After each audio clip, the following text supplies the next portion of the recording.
What up, boys? Yo, Eating vibe. Hey, how the dudes doing? not too bad, not too bad. What about you? Looking like an animal right now. Yeah, your hair look crazy. Straight 30-minute sauna session straight to here, so feeling good, looking good. Those are intense. 30 minutes.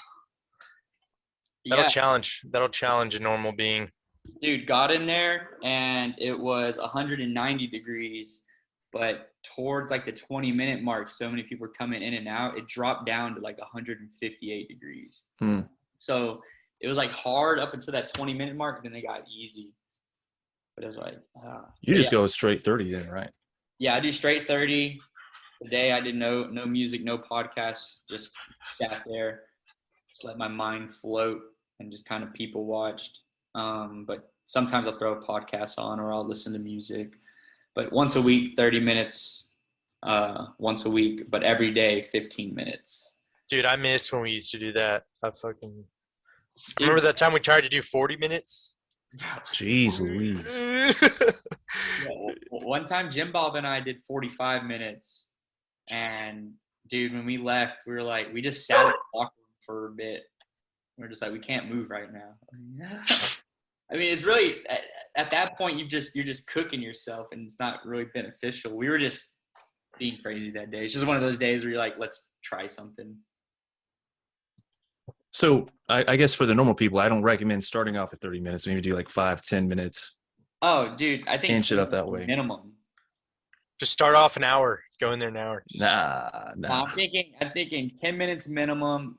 Maybe even I don't know. A lot of people think 15 minutes is hard, but I do that every day. But 10 minutes minimum, because if you're only in there for 5 minutes, that's not long enough for you like it to make the benefits take place, like heat shock proteins, opening up the blood vessels, and all that good stuff. Like you need to Facts. actually be in there, let your whole body warm up, get acclimated to it. Like you kind of want to you want to be just like hating yourself. And when you're hating yourself and feeling like it's shitty, that's when you know that all the positive effects are going to happen when you walk out of that room. Because 5 minutes, I don't even break a sweat at 5. Okay, my body runs hot. 15 is pushing it. So like I start creating pools of sweat on the I mean, ground. yeah, you're probably like sweating, but like, are you mentally dying? Like, where you're just, Yes. Okay, yeah, I guess some people are mentally dying at like 5 minutes, but I don't know, 5 minutes. Just work up to it's all I'm saying. Don't listen to Jeremy and hit the 30 right away. Yeah, Just well, watch I out for wasn't yourself. saying that. I wasn't saying that. Watch But out.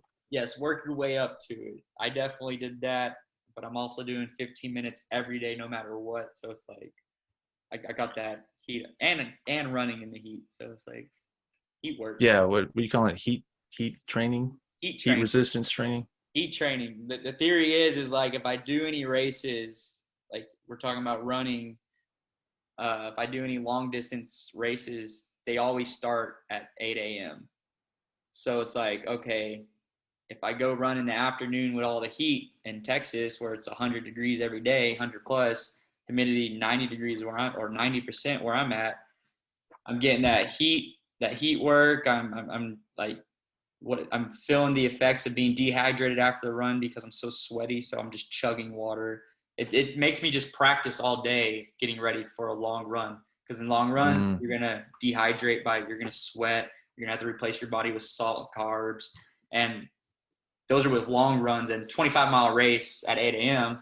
compared to an afternoon run that's only 4 miles, but I get kind of the same effects. So it's like just training. Fast forwarding to the hard part. Yeah. Yeah, well, it's like when I go run Saturday mornings with everybody, it's 6:30 in the morning. That's so cold to me. Like my body, you'll if you notice, like it's a mile in and I'm not even sweating yet. So it's like, what's going on? It's just training, I guess. I don't know.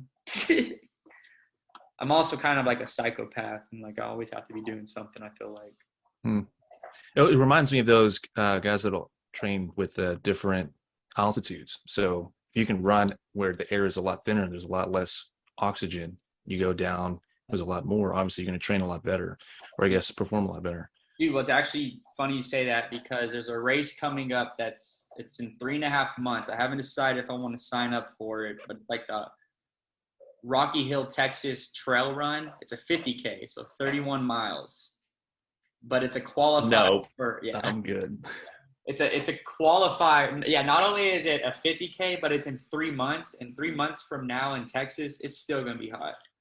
Dude, start doing Ironmans. Yeah, well, so this race is a qualifier for Leadville 100, which is a 100-mile race that's in Leadville, Colorado. So and that's a race I've always dreamed about doing. And I was like, well, there's no better time of doing it now when I'm 26, pretty young, and could literally just push my body to its absolute limits and still got a lifetime ahead of me to recover. So I was like, damn, maybe I do sign up for this 30-mile race, but 3 months to train for a 30-mile race to try to qualify for the Leadville 100, dude, that'd be crazy. That's some leaps. Yeah. Yeah. The 30-mile to 100-mile race? Well, I mean, I would only have 3 months to train for that 30-mile race. And then after that would be a 100-mile race? And after that would be a 100-mile race. So after the 30-mile race, I would have probably like I think it's like 8 months before the Leadville race. So that'd be a full 8 months, that's a long time. And 100 miles, how many days? It takes a full day. Like one whole day, just 24 hours running? Yeah, once you start the race, you don't stop until you finish. What my the God. Yeah, you don't sleep. Y'all are crazy. Those if you look up the Leadville 100, like the nighttime scenes, you have to, when you go to that race, you literally have to build a team to assist you throughout the race. I mean, knowing me, I'd probably get like one person to help me just because I would try to do it the most savage way. But you literally bring extra shoes because you run through your shoes. The hell? You bring all types of snacks, like peanut butter and jelly sandwiches, goo bags, like gels. You got to bring all your water, your salts, like everything that you would need to survive for a full 100 miles nonstop. And extra. So it's like the real competitive guys that go to the Leadville 100, they have a full-on team with them. So at they call them aid stations. So it's like, okay, mile 15, aid station 1. All right, you're going to eat this here. You're going to get water here. Here's the person that's now going to guide you from mile 15 to mile 25. And so they'll have like someone pace them. They call them pacers. Pace them to the next aid station. Then they get to the second aid station. Now, second aid station, they're still not that they're depleted, but they're not dying. They get a new pacer, so someone else that's new to run with them. They have that whole team there feeding them. Literally, if they're at that aid station for like 10 minutes, they'll have someone there to untie their shoes, take their shoes off for them, rub It's like their Formula feet. One. Yeah, and get rid of their blisters that are happening throughout the race. You got a whole pit crew over there. Oh, yeah. We're not on that level, dude. You saying you're gonna do it savage? I am not doing that for you. Like knowing me is that like it'd be hard for me to get. I mean, these are guys who are professionals and got like money to pay for teams like that to travel. Like as a normal human being, I can't fly 10 people out to Leadville, Colorado, and I can't pay for all of us to stay somewhere. And on I didn't top think of about paying that. for my own race, so it'd be like me and like 2 other people just to help. But what gets crazy is like the 4 a.m. race, like the 4 a.m. race time when you're on like mile 60 and it's like 4 a.m. You haven't slept. You've just been running all day. Your feet and your toenails are literally falling off at this point because your feet. Oh my God. What happens is your feet get so swollen that your toenails are only used to that little area, and your feet get so swollen that the skin just kind of pulls off from the toenails. And the toenails, that's why if you look at like runners and their toes, like after a fucking long run, their toes will be all black. And it's because like the skin just pulled away from the nails. These people willingly do this, mind you. This is mental illness. There has to be something wrong with you. You're like 100 miles? Dude, after Yes. my marathon, I had a blister like the size of like my thumbnail on my big toe. So nasty. Wow. That's gonna be all you. Hey, bro, I'll support you the whole way though. Gonna do it. Dude, I mean, if I'm gonna do that 30-mile race, that decision needs to happen like tonight. Yeah, today. Yeah, because I mean, 3 months isn't that long to be No. able, you had not only just run and complete it, but qualify at a good enough time to qualify for that Leadville race. So it's Tell like, Drake to do it. dude, I literally hit him up the moment I heard about this race, and he was like, "Fuck." But he's back on that bulk stage life, so it's like, and that's another thing. Is like I want to get back to a bigger size after my birthday, but if I commit to this, I'm literally going to actually lose size. Yeah, you got to do one or the other. You'll turn into a gazelle. Well, if you're training for 100, the rule is like if you're running for a 100-mile race, during your training, you're never going to do an actual 100-mile race or a 100-mile run. The longest run you'll do is probably like 50 miles. Yeah. So it's like your training gets crazy too. Like you'll have days where you're doing a 50-mile run. Like what the fuck? It takes all day. But it's like on certain things, like the weekly mileage you're putting up is probably like 80 miles a week that you have to run. Which I've been there before. For my marathon, I was doing like 60 to 80 miles a week. And that's just another, you're spending hours just running. Like it takes a lot more time than lifting weights, a lot more time than yoga. Like if you're running a 20-mile run, that's at least 2.5 hours. But total is like 4 hours. It's the prep of your run, and then your prep after your run, and then you got to eat and shit. So it's like, it takes forever. But boys, enough about that. Dude, what a long day. What's his name? Mr. Powell gave a good old speech. Daddy Powell. Yeah, Daddy Powell. I wonder what that man's books are looking like right now. Good old Jesuit Daddy Powell. But another 0.75 interest rate hike or Fed rate hike. Yeah, what was interesting to me, and I was talking to my roommate about it, is the markets reacted positively to it. I guess because it was priced in. Everybody, at least on the street, was putting in puts, thinking, all right, if they're going to raise it again, things are going to go down.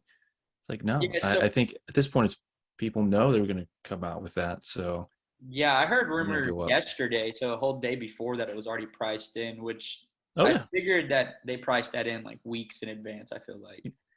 But yeah, markets, crypto markets, stock markets, they all reacted positively to everything. I didn't really keep a close eye on the crypto market today, but I know like the stock market, like the Dow went up like 300 points, like right after the announcement. SP 500 was up like, I think it was like also near 300 points. And then I know for fact, Ethereum was up almost 8% in total. I'm not sure about Bitcoin.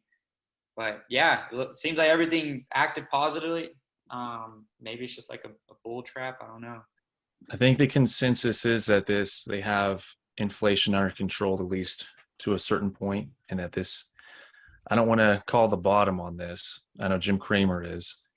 So take that with a grain of salt. But it's like, yeah, I think we were talking about it earlier with Tabalo in the investor roundtable, Yeadam Discord. Yeadam Discord, tap into that. If they are able to get some kind of control on it, then don't be so bullish on it. I don't know if you have any more ones you want to bring into it.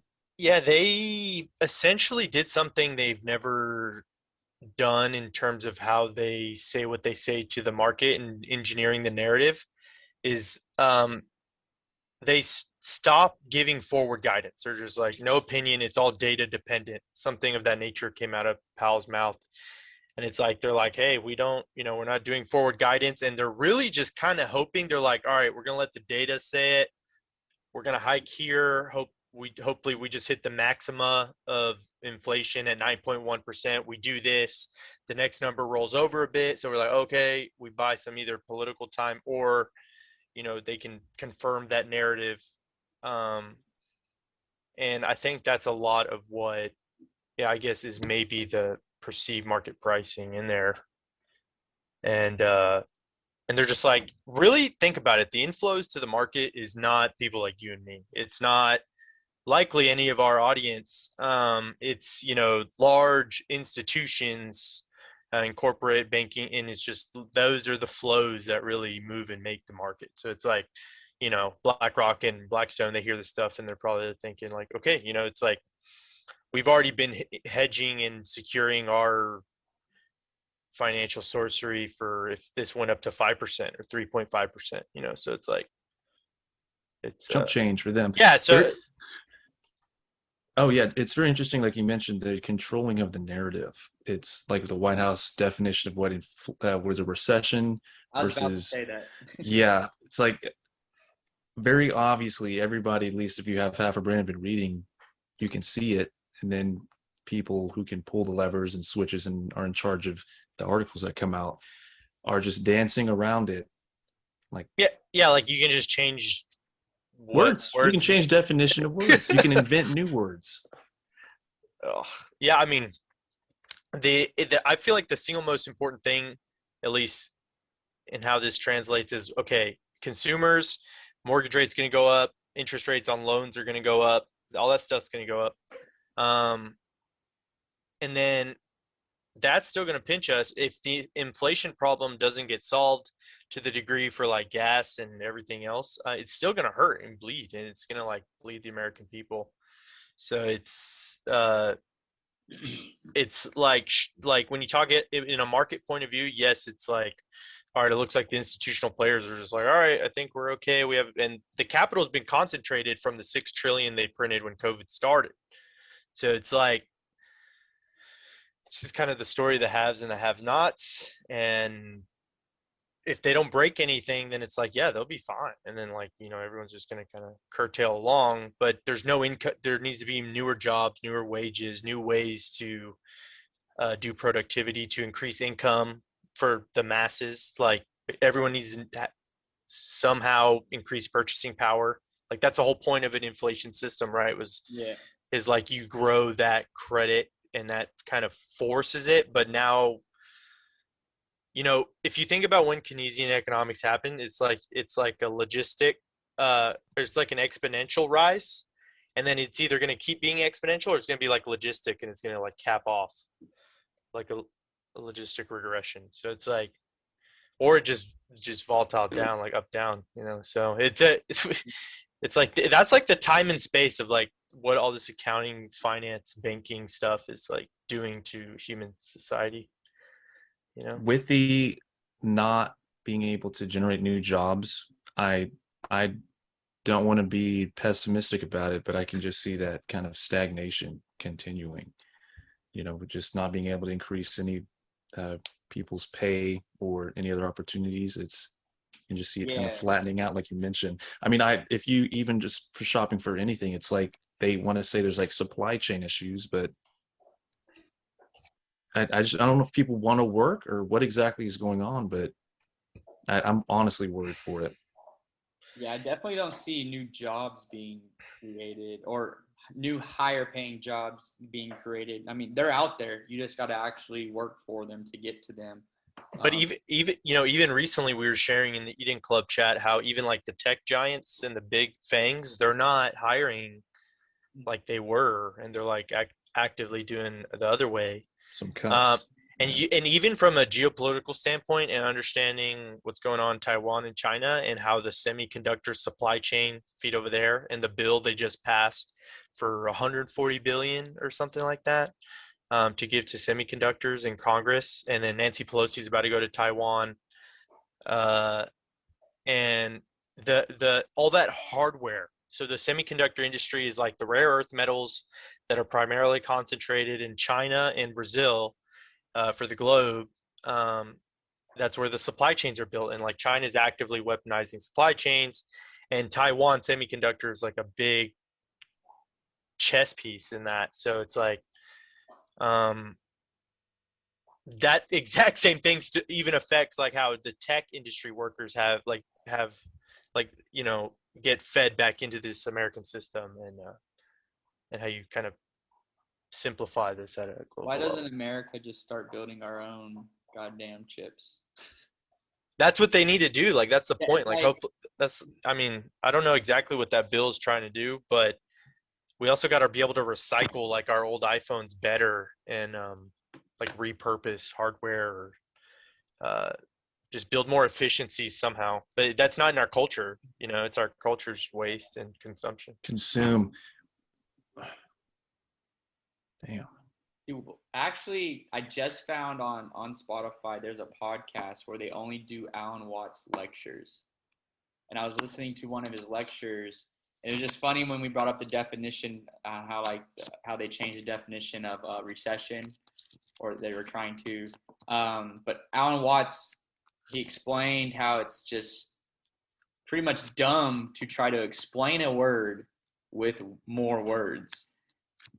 And he goes on a sense of a ramble of like, because you look up this one word and you in a sense start looking up other words, and then those words just come back to that first word. He says just a big circle. But he went on like a real big nerd rant about it, and I'm definitely butchering that. He had like some philosophy behind it. But that was just a fact, or something, not a fact, just something in my mind that popped up in my head during that whole. Something else Alan Watts he talks about is I think he calls it the backward effect, where it's like you try to be more spiritual, and then like by doing so you become more selfish, or it's like you try to be more disciplined, and by doing so you become the contrary, or it's like you try to be nice and you become that, you try to be more aggressive, you become it. So it's like it's this backward law of like the more we take our intent away from us and our like whole self, it's like you become someone else. Yeah, you're like you're being a force that's not like you're still becoming that force. What was The that? harder you chase it, it runs away from Backward you. theory? The backwards law, something like that. Well, I'll have to look that up. That sounds super interesting. But yeah, he talks a lot about that, and I think it's relevant because like with discipline you do that, with learning we do that. So when you hear the story of the Buddha and how the Buddha found nirvana, he started off by just like living in pleasure. Like he's like, oh, that's this is how I'll achieve nirvana, more in like the hedonist side of I guess enjoyment of the universe. And then he's like, no, that's like no way to do it. So then he went in the forest and he was just eating like 1 grain of rice a day. And he's like, all right, this is how I'm gonna find nirvana, like the ultimate monk discipline, just meditate all day. And he still didn't find it. And then it's like when he got out and he started doing more balance and heart with the extremes, and like I guess having more natural flow, but not exactly like just power, like just strict flow. It's like he found nirvana. Well, so I was to the backward thing. Sometimes now that you said all that, it's like sometimes when I'm just working my ass off, I kind of get mad. Like I'm hoping that I'm motivating people, or like motivating my friends in a sense to do like their own hard shit to work out or be healthy. And then I find myself getting mad when I see them being lazy. And sometimes I'll catch myself like kind of lashing out, not lashing out like in a crazy mean way, but just saying like smarky remarks or like dumb things like that. But I think that kind of goes to that backwards thing. Like you're just working, or you're working so hard to trying to do something that it kind of backfires in a sense. But I catch myself, but I think that's good that I can catch myself. I think I've actually brought that up before to like Aaron or you about like, hey bro, am I like lashing out at the boys? It is hard when you've set your goals and are on the path and you see people that haven't completely woken up to it yet. And I was the same way, that you kind of you can lead a horse to water, but you can't have it drink. So I think to swap that energy into one that some people do respond in different ways, but when you are responding to them and trying to push them in that anger sense, it's going to push them away. Just to touch back on, if you're chasing something and running towards it, it's just going to be harder to reach. So I don't know, at least for the boys, the ones that aren't completely there yet, I think just coming to them with love, I think that's the way to go. Yeah, that's for sure. And not being like, you're a pussy for not doing this. Yeah. It's like, okay, obviously I'm going to shut down now. I'm bad at it.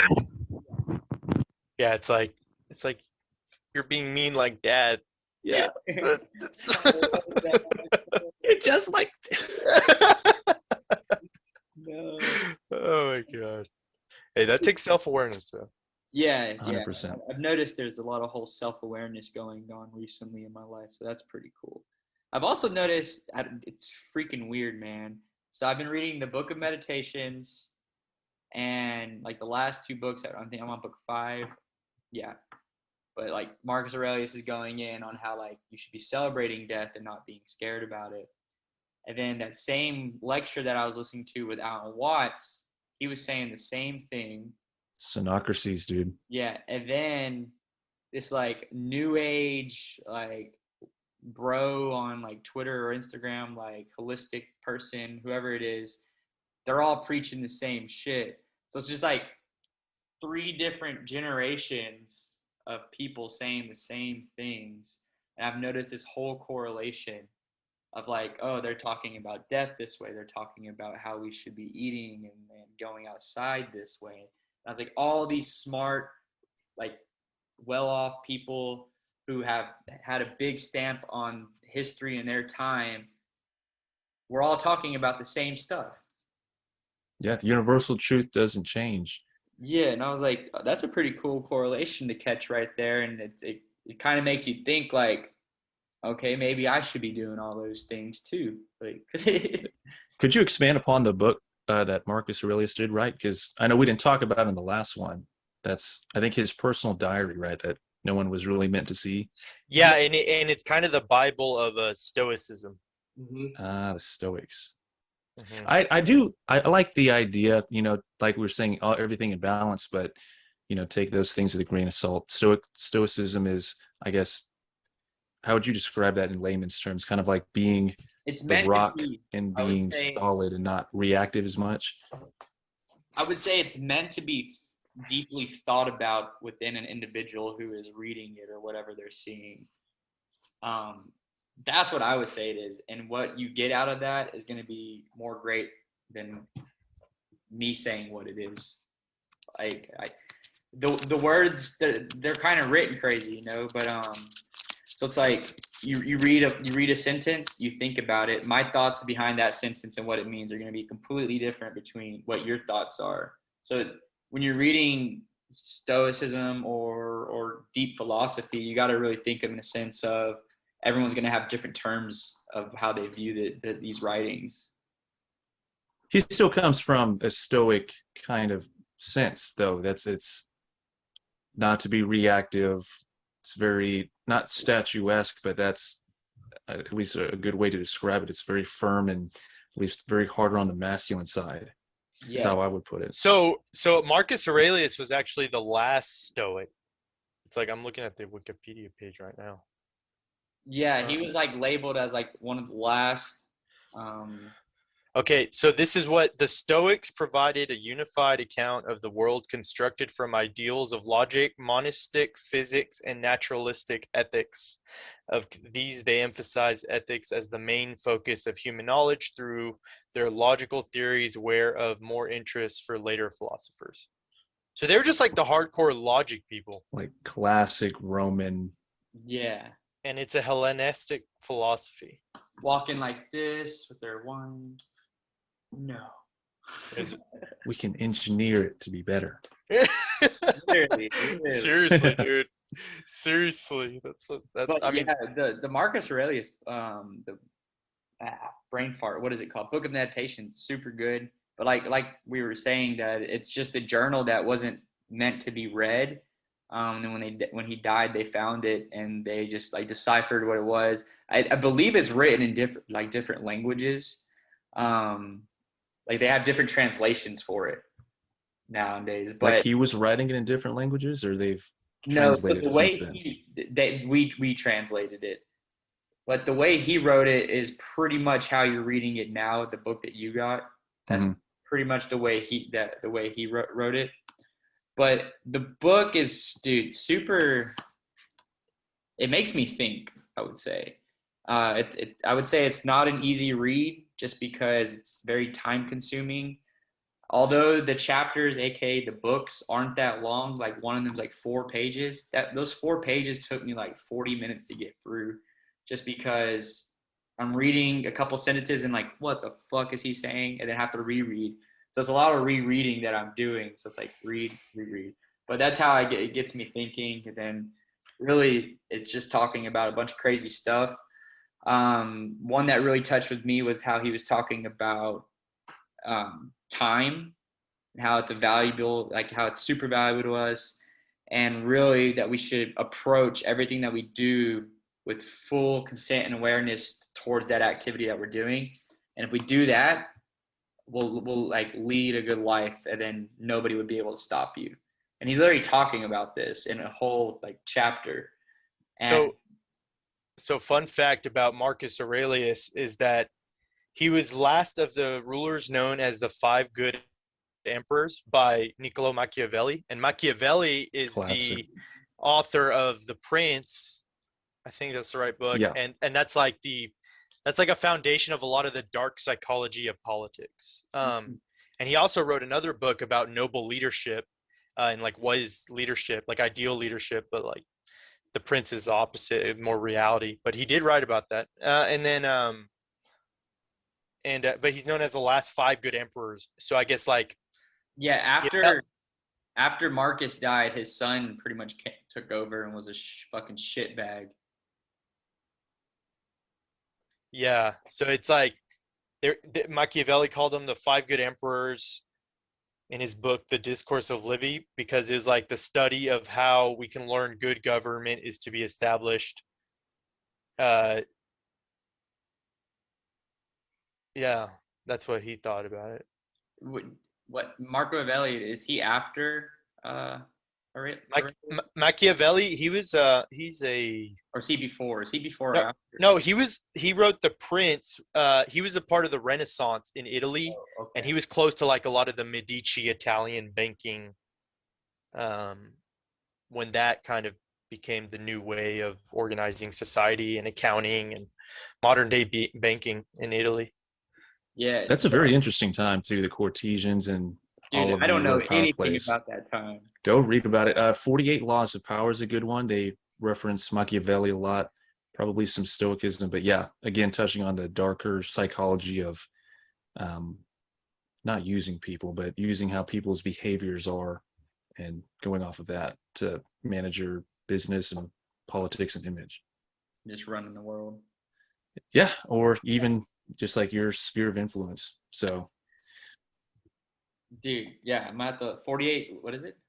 48 Laws of Power. 48 Laws of Power. Game runs deep. Yeah, Dude, this is like dude. you gotta be reading, gotta be sharp on it. You got to be yeeting. It's like the Russian mobs. Oh yeah, They got you their think own. they're not running psychology, They got their own psychological games on philosophy. you? You think they're writing books though? You're getting psyop right now. God damn it! No. Never ends.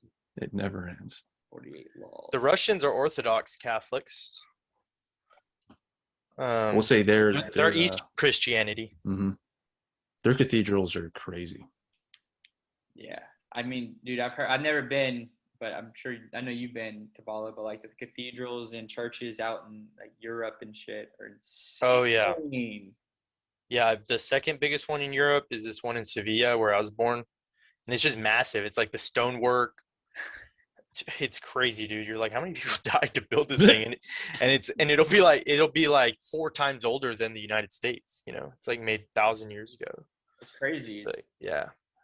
So I think that's important. At least people who don't leave America or even their town or state, for that matter, is and especially Christians. It's like going to like understand how deep that shit goes. This world is old, and the stories and things that formulated are old. Yeah, older than you think. There's multiple layers, and it goes. Yeah, hidden. It goes way further back than most people are conscious of. Yeah, imagine only going to your church you grew up at, like in Dallas, Texas, and then your view of the world is so. You are at the very top level of the ocean. Churches there, and you know that all they're doing is singing and asking for donations. Nada. I was like, you don't even know what like a real church is, like where this came from, the actual history of how this started. Like if a church just followed the line of how churches started. Dude, I was thinking this the other day, like, you know how there's all these different types of churches. It's like they're the OG McDonald's franchises. Yes. The Coke with the Coke in it. Yeah, they're That stuff. yeah, they're like corporations before it's corporations, you know? Yeah, and like That's what it dude, was. that's some crazy stuff. I know. Speaking of churches, there's this girl that I know, and she just randomly texted me the other day a bunch of Bible verses, literally like 4 Bible verses, and she was telling me what they meant to her, That's a weird mating strategy. bro. Yeah, this is you gotta keep in mind. This is a It's her girl. mating call. This is a girl who's been trying to like get at me, like not get at me in a bad sense, but like holler at me, like trying to get with me. Dude, tell her come over and be like, all right, we're gonna do Bible study, Revelations. 13. Yeah, We're 13. going deep. Bro, Go the straight way, to the Harlow. the way I was feeling though is like she was sending me these Bible verses, and she's like, "I know you're not religious, but here, look at this." And then she would give her 2 cents on it, and her 2 cents was always kind of like throwing shots at me. What? And I was like, Interesting. I Just mean, hey, gaslighting. I was like, I remember. I okay. remember. I remember heard a story like someone was like, all right, let's pray for them, and it was just them like talking Ragging shit on 'em. about them. It's like what? that's not the right energy, though. Happens. It's like what the fuck. It's literally how fuck this person. Just Jesus, help this horrible person.